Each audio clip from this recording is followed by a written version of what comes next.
Hillen. Here. All righty. Need a motion to approve this agenda? Make a motion. Ms. Wheeler makes a motion, second. Second. Mr. Cummings?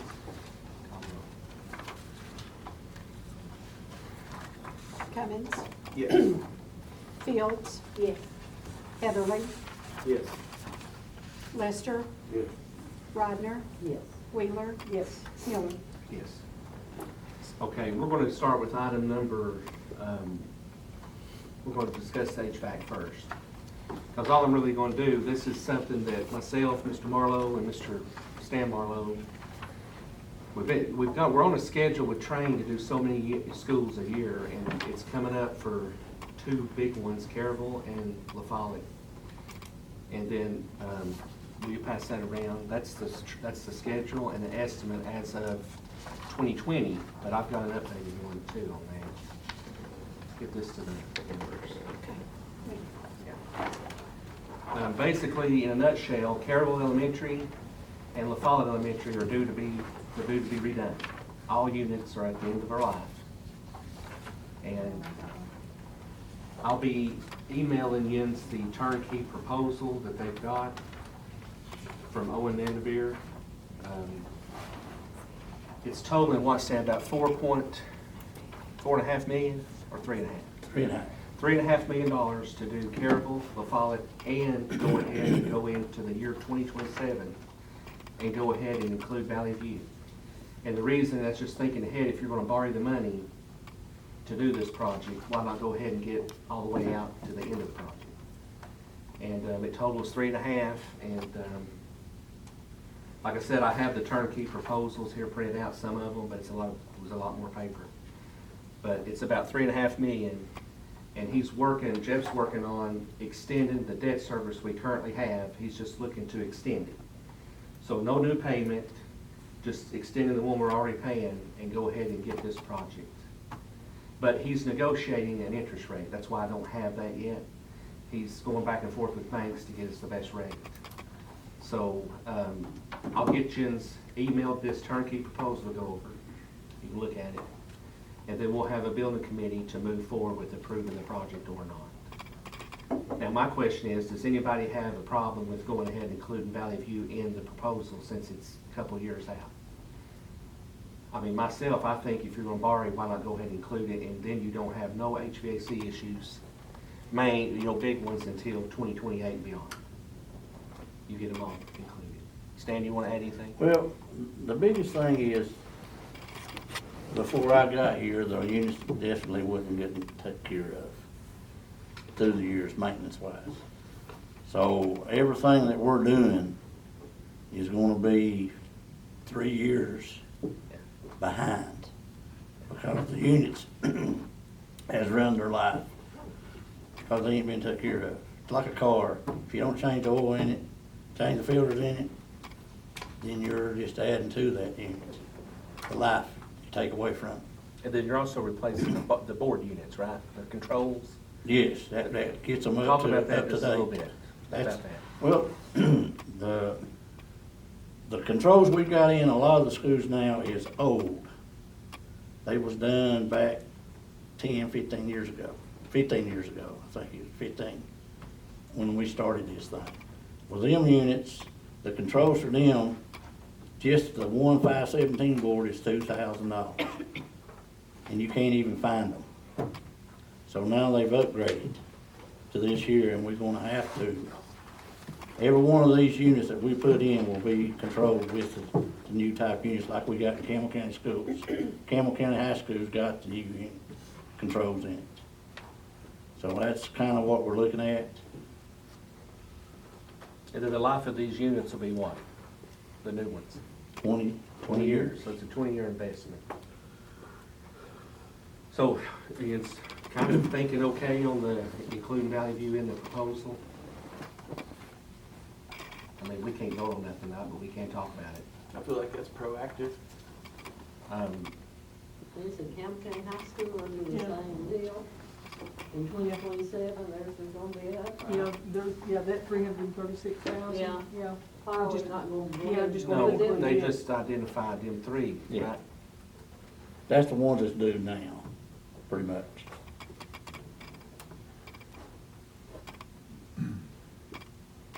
Now, he did talk to me about funding, other than that, you know, it's 3.5, and he's gonna propose this to me in a proposal to present to you.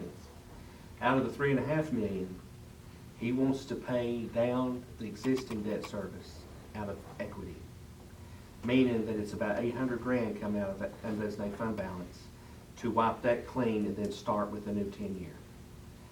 That's gonna be part of this equation. So it'll be 2.5 million that will be financing, if I'm not correct. So just, you know, this is all a work in progress. I mean, he's working, we're all working trying to get it proposed. And I'm just giving you this information out so you're not blindsided and you kind of got on your mind that this is what we're working toward before summer to maybe get going. And it'll be a big thing. Nobody wants to have broke down air conditioners. Well, see, let me say something else too now. What we're changing out in this project here is the big units. That supplies the whole school. It's not the little, small units. Whenever we're gonna do them in maintenance. That's not the little bitty units, that's the big units on the roofs. How many ton, 25, 30 ton units? It's the big blower, the big ones. Costs big money.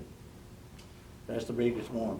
We'll change, what we change out will be up to grade with the controls we got in, that we'll be putting in these.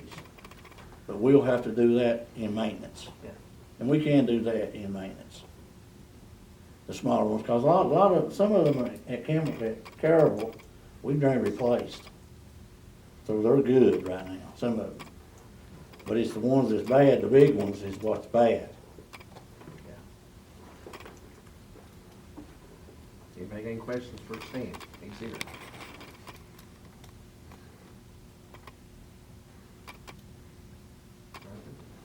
So just to clarify, the Stan, the small units, this amount of money is Don't not cover that. covering them. No.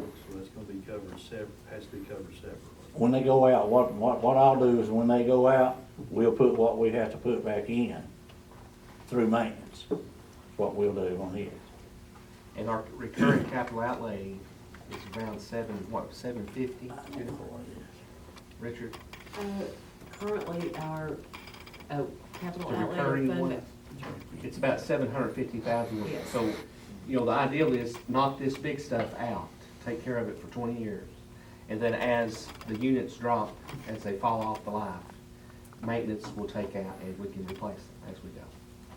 I've got, I think, to give you for instance, at Jacksboro Middle School right now, I've got a unit over there right now that needs to be replaced. If I don't replace and fix it, it's gonna cost $8,000 to $10,000 to fix it. Well, there's no use to put that in something that's, life is 20 years. You see what I'm saying? So that's what we have to do. They had, and I've got them, they're all over like that. Valley View's got them the same way. There's no use to put money in. I changed 2 exchangers over here with $7,000. Back in the winter, I had to do it. And that's just crazy to do that. But I had to do it. I mean, they didn't have no heat, they had to have it. So it's just a forward thinking, sort of like with the roofs, you know, trying to, this is essential. This is something we call essential, we have to have. So Well, I know with the roofs, it's only gonna go up as time goes on. Yes. Yes.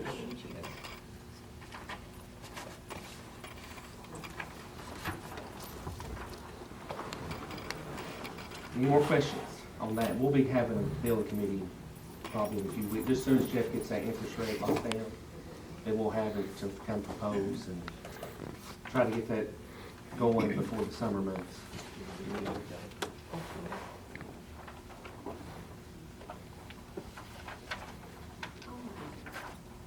That's all show you. All right. The budget. You know, I've been talking about this for 2 months. Kind of been mentioning it here and there at the meetings. We're sitting about 2.5 million in the red. It's an understatement to say that there's hard times coming in this school system. I know I've been dwelling on this for about 3 weeks, I know Jennifer has. You know, trying to look and figure out what is the least mitigating way to do this, and there's no easy answer for it. The only thing I can say is we've got to sit down, this is just the initial, you can see all these folders that they've compiled all this information for you. This is just a lead in, because we're getting started way early in this budget cycle. It's my belief to get this information to you earlier than coming in June and trying to ran through this.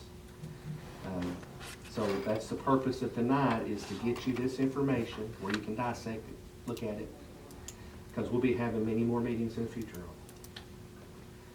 I appreciate you getting this together. I know it's a lot of work, a lot of time. But it makes our job a little easier to look at it and see what we've done with what and where it's at.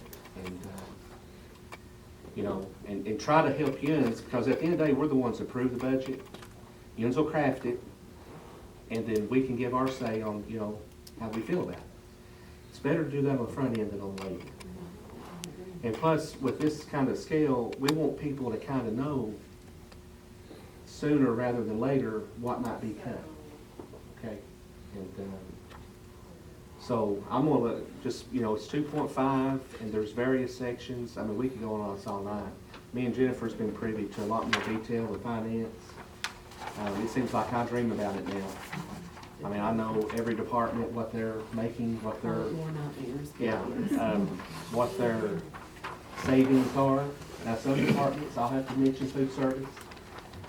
Yins are running in Yins are in pretty good shape. Who knows? And, but it's the, you know, I think Richard will concur, it's raise has really hit us from the state, having to give a raise. And then we've lost some students that's occurred to it. So Richard, I'll just let you run through some of the numbers if you want to, just hit on the high points of where the deficit's at, if you don't care. Part of the big handout is a comparison of the TISA funding and showing where you're losing money at in the upcoming year.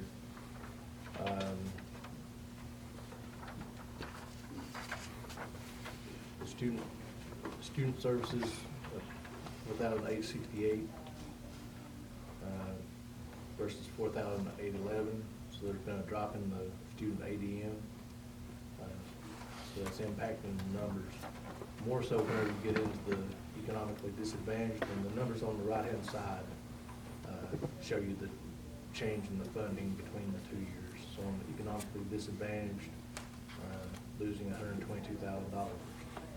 And concentrated poverty, $605,000 less. On sparse, $33,000 to the good. On the unique learning needs, I don't know what the specific codes relate to. ULN 1 down 41,000. ULN 2 down 325,000. ULN 3 down 30,000. ULN 4 down 6,000. ULN 5 increased 99,712. ULN 6 increased 63,000. ULN 7 $116,000. ULN 8 $160 deficit. ULN 9 down 122,000. So in total, state, about 3/4 way down the page on the right-hand side of the state TISA funding, going down $405,000. Simultaneously, they're requiring you to use $622,000 for salary increases. So that gets you to the $1,027,000 deficit. Second handout that goes through in a little more detail. It's this one right here.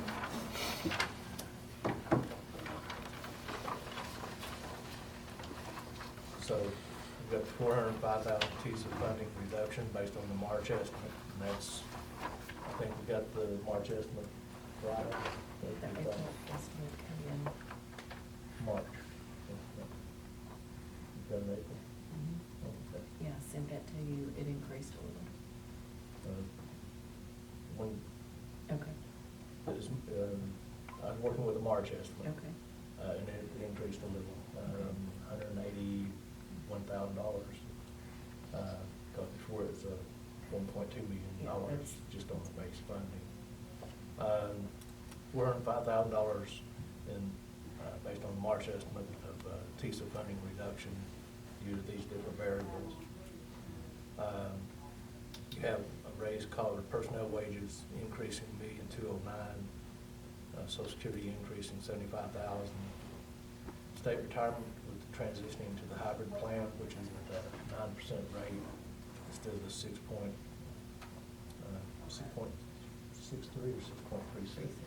6.36 rate. We're setting it at 8% to transition on up to the hybrid. We'll increase that a quarter of a point each year until we get to the hybrid rate of 9%. So it's gonna be a little over $500,000. Medical insurance increase and changes in participation, gonna cost another $426,000. Other inflationary increases, standard insurance premiums, utility increases, things of that sort, looking at roughly $125,000. So at the end of the day, looking at a shortfall of $2,758,000 or that, in that range. Hate to be the bearer of bad news, but that's, Is that with the 180,000 the director just mentioned? yes. So it don't reduce by 180? No. It grows by 180. I was under the impression it came down that. New numbers, and, so we're looking at, shortfall of $2.7 million. So it's grown while we've sat here for me. Yes. Yeah, with the new numbers. 1100,000. So, that's why we're here. This is the start of a tough discussion. Now, Jennifer, have you kind of been looking at where you're gonna kind of start looking, or have you got like a number that you've already been able to look at reducing, or, Well, I mean, I know it's early. I mean, we have looked at the positions, because I said, you know, when we had ESSER, we knew we put in extra positions to address learning loss. So eliminating those positions are one option, because when ESSER 3 ended, we moved those over to GP. So we continue to fund that through our And how general many purpose are those? budget. Approximately 17 intervention teachers. And what's the total dollar amount savings? Well, if we do, what is the average, Richard, 65,000? Include benefits. Not, that's not benefits. That's a master's plus 65. Yeah. What I was gonna say was whenever you include benefits after tipping and benefits, you're looking close to 80,000. So you're looking at, So 80 per position eliminated. That was a rough average. And 17 positions. so you're looking at 1.3 million. 1.36.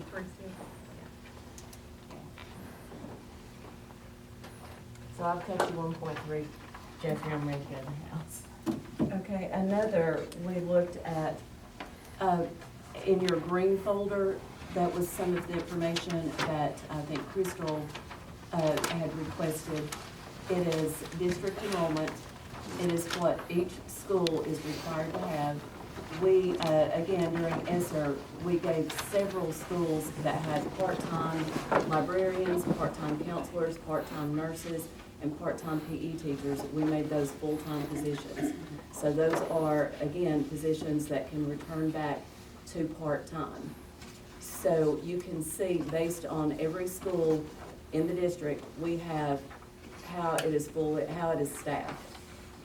And we are not under the BEP formula anymore, where you have an earning formula and each school earns. It does apply to school counselors and to librarians. There is a number for that, and I think that is listed in some of the information that I've given you. But also, we looked, you have your district enrollment form that is in your green folder. And we have, I have it in your packet, but I have highlighted the classrooms that have less than 10 students in them. And we have 6 classrooms in the 5th district that have less than 10 students. And then we have 13 classrooms that have 11 students or less.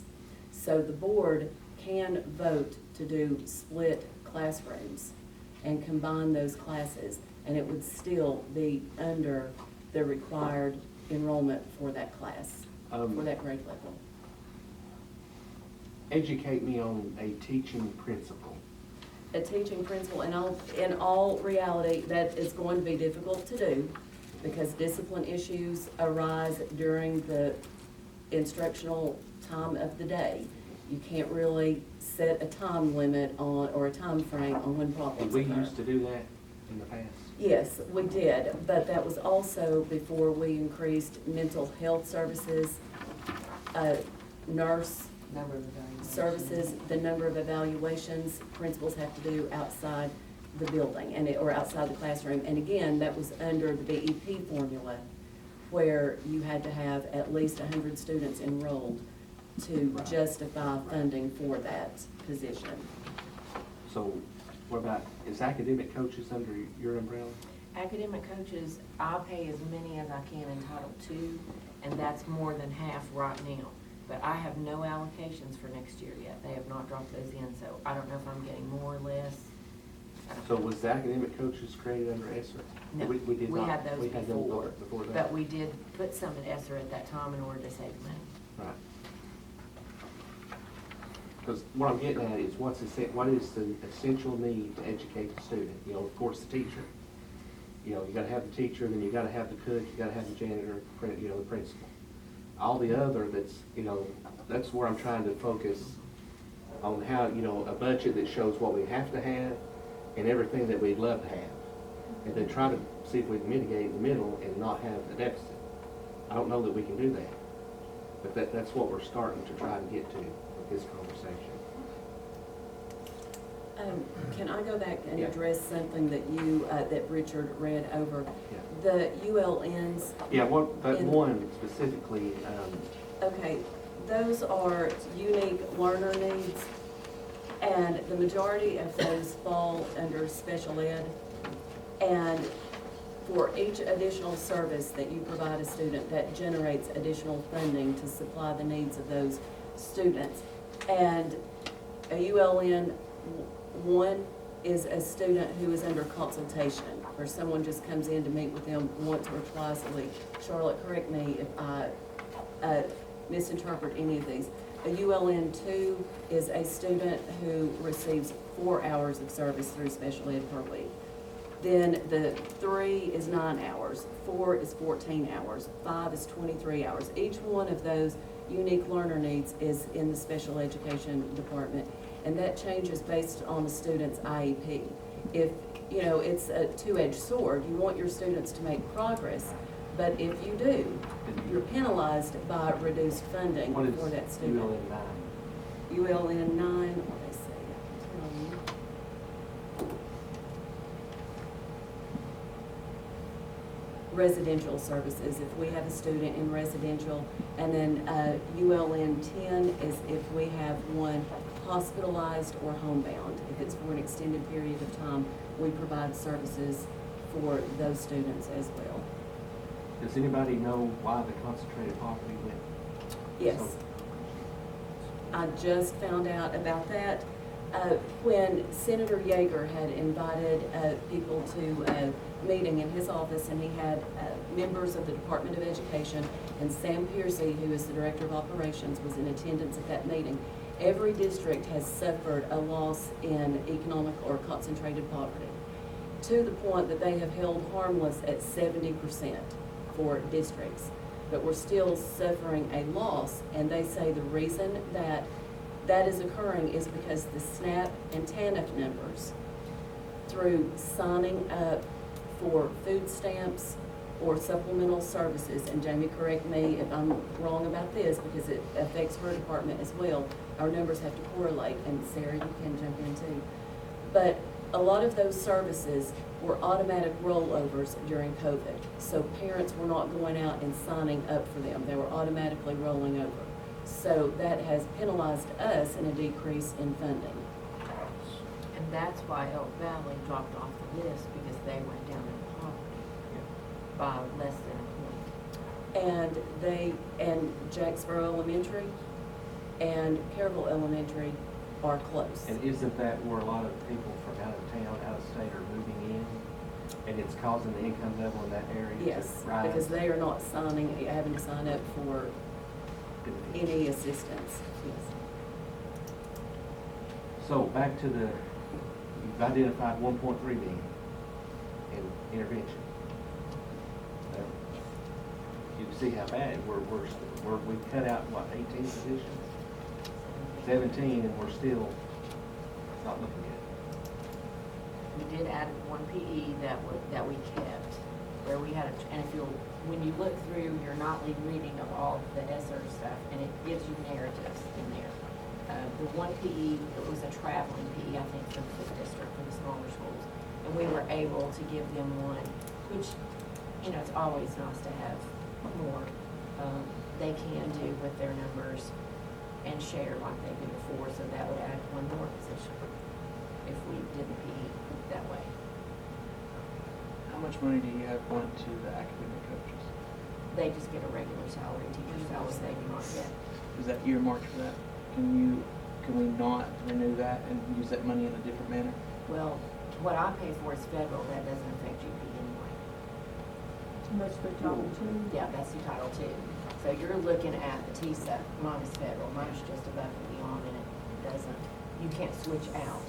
Like with ESSER, you were allowed to, but because of supplement, not supplant, you can't flip-flop around, but with ESSER, they dropped that ruling and we were allowed to do that.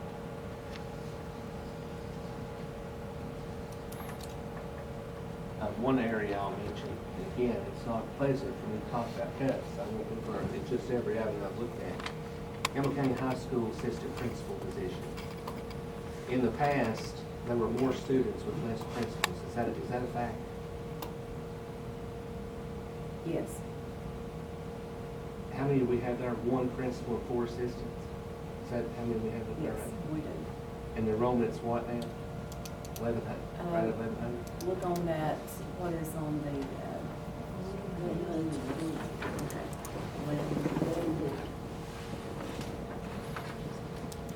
I mean, I'm just throwing out, can we not reduce by 1?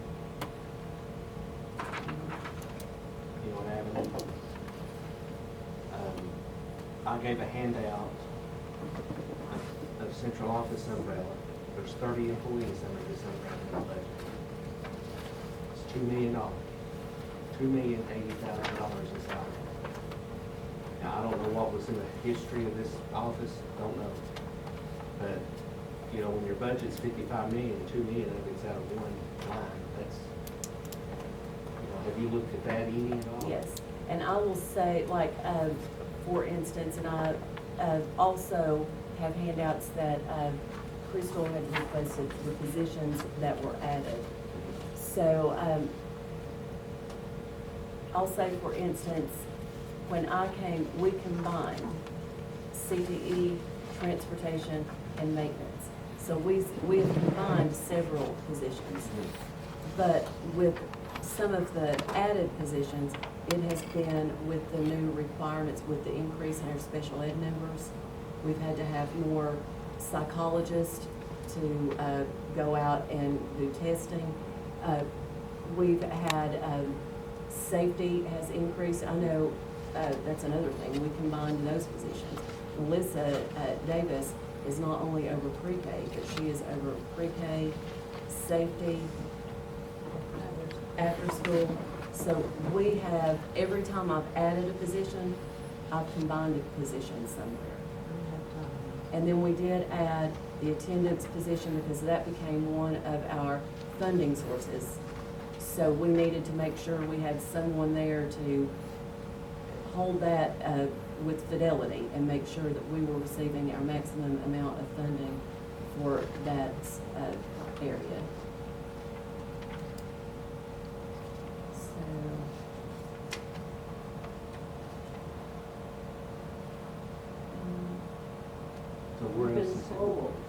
else I'm is it gonna trying to come from, think. is my main question. Where else are we gonna reduce? I mean, that's what we gotta figure out. We've been spoiled for a long time. We didn't have, never had full-time assistant principals in many schools years ago. There are lots of, yes. Well, that's true. So,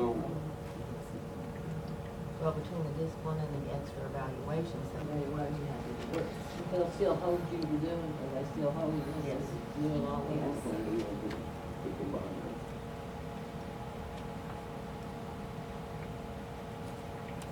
most tough, but it's not very good. that's a board vote that can't be passed. The board just has to, What is your estimate savings you think on that? So there's four? 60.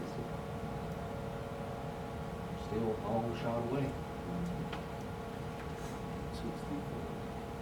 If you could buy them some of the smaller classrooms. Like $320,000. 320. Well, how did you do that? Like first grade, the kindergarten? First, second. First, second.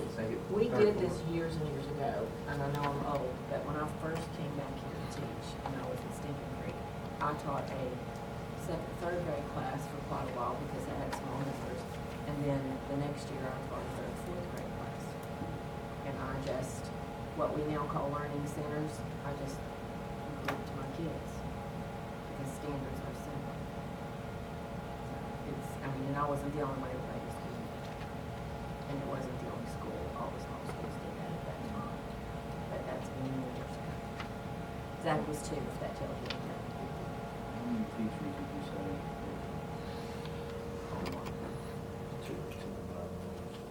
Or at least, they're looking at some of the numbers, not what we want, because you're looking at 7, 11, 10, 5, 11, 12. It's 320. That's the exact right. Yeah.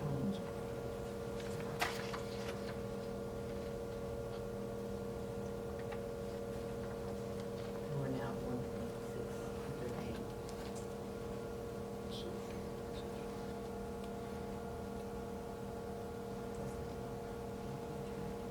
Anybody else? Here's your chance to chime in.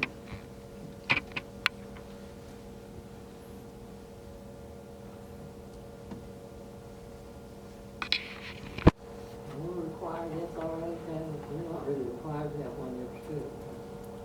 We shared them. We shared them. And there's some, Is it half or more? No, I think we get, Funded. yeah.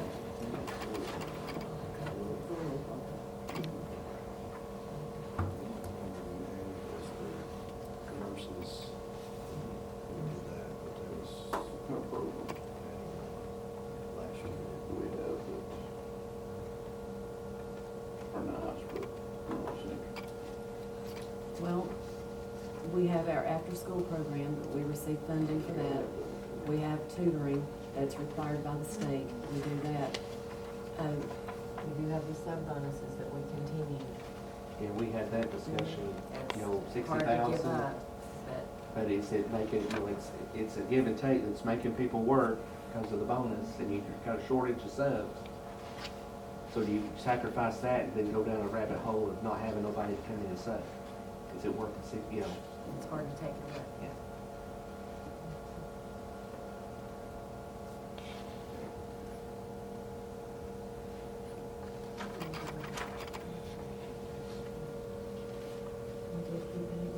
We did add an extra counselor at some point that we kept. And I'd have Lori, I don't know how we arranged where they were or where they are now, but we kept that one extra counselor. you know, what percentage of their budget is salaries and benefits, and it might, used to be 90-something percent of it. It's a big amount, isn't it? Because that's where the money is. Right, Richard, is it 90, you can look at it. 80 to 90 over the pay. Yeah. You don't have solid percentage on So it. we're doing It's service industries. we're gonna do another raise above and beyond the 2 required by the state, right? Is that what's in here? Teacher raise. what's in here is just. what That's just the state's basic. requiring. Are they up to 50, gonna be up to 50,000 this No, next, they'll or it's be- got another year? This will get it to 47, Okay. so it'll be one more year at 3,000 to go up to 50,000. Beginning. That's what I'm gonna say, we're trying to do it all at once, or it's gonna split it up over 2 years. Okay, because in the email that Jeff sent out,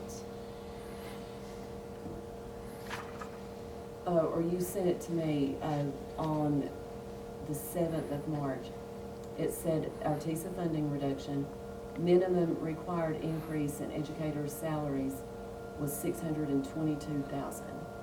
But then $612,000 is a calculated raise cost above state minimum required increase. The actual raise cost across all your personnel, 141 times. All your certified personnel, now it's closer to 1.2 million. So we're giving everybody a raise at $2,500. All your certified.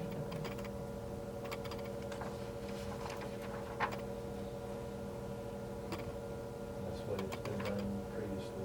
It's the way it's been done. It doesn't have to be done that way, correct? No, that, It has to be, you can't do a percentage. Or you- not to my knowledge. Okay.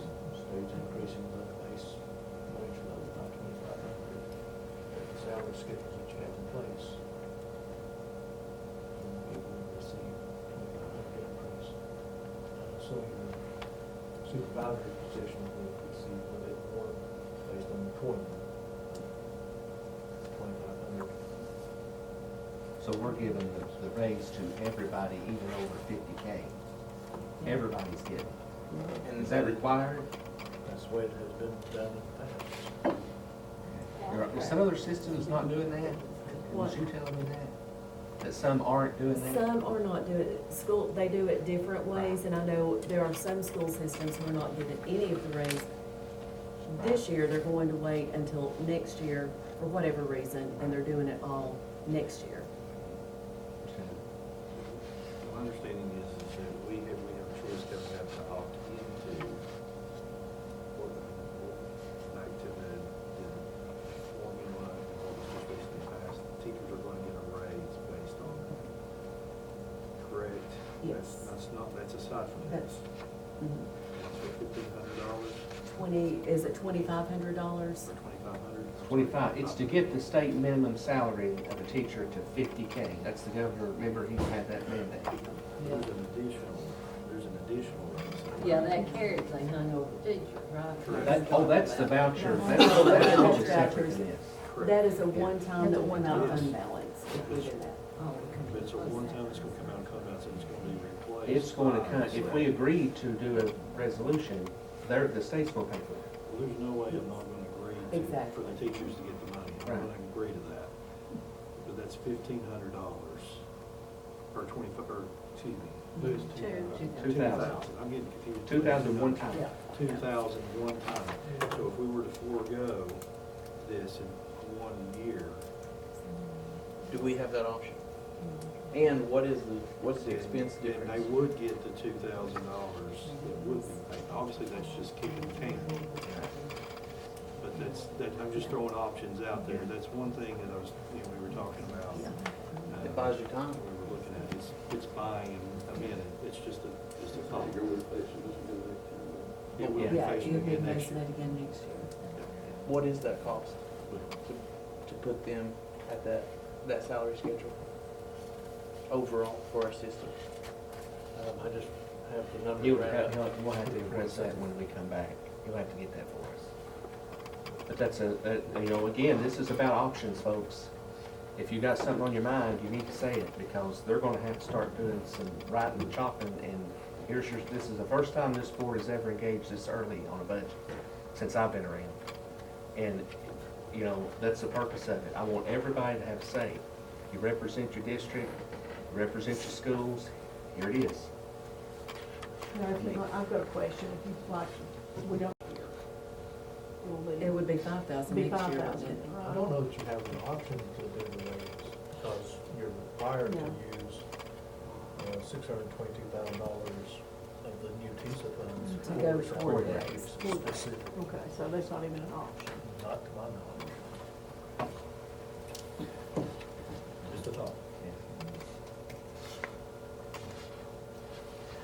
So I imagine yous are going to continue working and develop and let's just say we need to do this again in 30 days.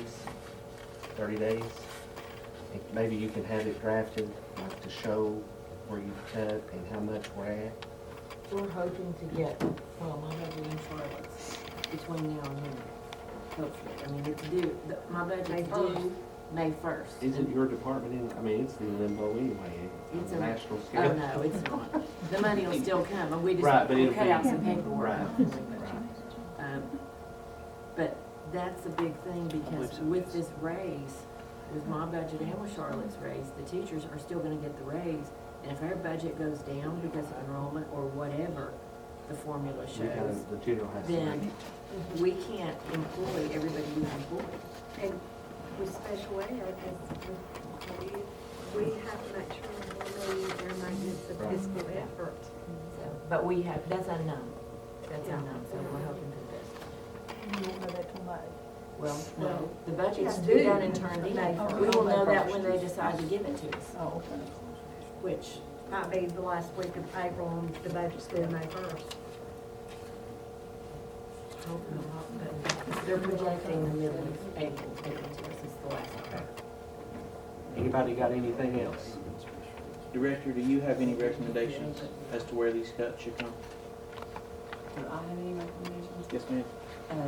Yes, just like we said, you know, we knew coming into this, all our ESSER positions, that we moved from ESSER into GP. We were fortunate when we received the TISA funding to get additional funds, and we were able to do that. And now that we no longer have ESSER funding, those ESSER positions can't be sustained by the 141 fund, the general purpose. So that's what we're gonna have to look at cutting. We're gonna have to look at possibly losing our instructional coaches, going back to part-time positions, if it was a part-time nurse, returning to a part-time nurse. If it was part-time PE or a PE teacher traveling to different schools, doing that again. And then one of the options we've looked at is split classrooms. That is not ideal, but when you're looking at $2.5 million, you choose the lesser of the evils. You know, you don't know what is the best option to do. You just try to keep all your schools open and functioning. And the other concern that I have, when we make cuts, of course, when we added the ESSER positions, it was to address learning loss. It wasn't because we were just creating positions and spending frivolously. It was because these positions actually provided mentoring and support for our new teachers with our academic coaches and the ones who were in place at the schools, intervention teachers who helped with the third grade retention and making sure students tested on